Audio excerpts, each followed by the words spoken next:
anti-smoking campaign across America continues to pick up steam. Smoking is already banned in public places in many states, and there are pending movements to try and stop smokers from lighting up in their cars and their homes even. And now comes this. If you can't stop them, tax them. The idea of the so-called sin tax isn't new, but it is in this case literally creating a cloud of controversy. Here's our AFR correspondent Sardar with more on the taxes of sin. Smoke them if you got them, because in states across the nation, the price of a pack of cigarettes could go up again. The idea to raise taxes on what critics call cancer sticks is spreading like wildfire.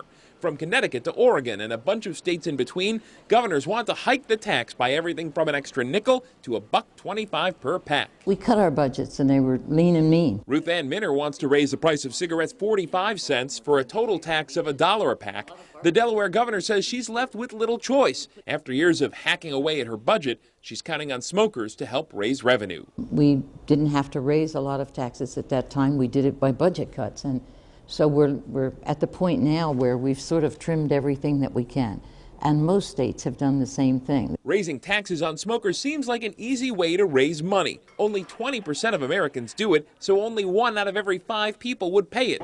Some consider it an acceptable tax because it's an unacceptable activity. But the governor says she's not picking on smokers because they're a political punching bag. More than just saying you look at it and say, oh, well, those people, there's not many of them.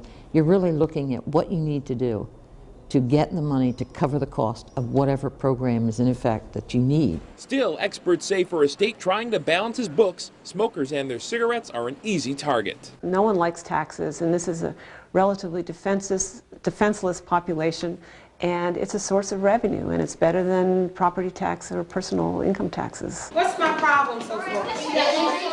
So many states are raising taxes because they feel the squeeze. From education to transportation, governors say the federal government is demanding more, but handing out less. Everything that they do seems to change what we're doing, but it costs us money, and they don't give us the money to cover it. But experts say it's also the cost of health care that's breaking the bank. Health costs are a huge burden, a huge part of the budget for states, and those are going up. But generally, the cost of health care is escalating so rapidly that states are finding that they've just got to raise revenue. That's why many governors say they'll spend the cigarette tax money on health care. Since smoking causes so many health problems, it's been linked to everything from cancer to heart disease, it's only natural to tie the tax to making people well.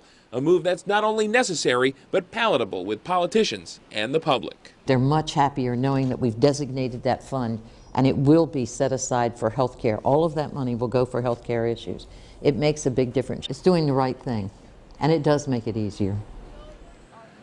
Could raise a lot of money. There's no doubt about that. The sin tax, and like I said, it's not a new topic, but it's one that keeps coming up. Absolutely, because it's politically easy for a lot of people to do, because it doesn't affect many people. If 80% of people don't smoke, and I'm one of them, go ahead and raise taxes on the smokers. What do I care? I don't have to pay it. Right, that would be the clear majority. And then for those who do smoke, would they have any rights in this other than to go through the legislative process if a certain ban or piece of legislation was coming down the pike, just to try to stop it? Beyond that, that's all they could do, right? They don't have very many rights. No, they are a minority, and a lot of studies show that the people who do smoke tend to kind of be lower income. They don't have as much political will, as much political pull to be able to stop something like this. Their only ally might perhaps be kind of the tobacco companies. They don't seem to be very interested in the fight when it comes down to what the taxes are going to be in each of the individual states. Yeah, and we're talking sin taxes. This has come up for alcohol, as you mentioned, and others. And then, you know, I guess it's comparable to the luxury tax, where people who are affluent enough to be able to afford big ticket items, they were, you know, given the luxury tax on that. And again, it affected a minority of people, and obviously we know what happened in that. It's one of those things that has a lot of will behind it when it comes to the vast majority of people not paying for it, whether it's cigarettes or a luxury tax. Most people are going to be for it, although people who pay a luxury tax maybe have a little more political power.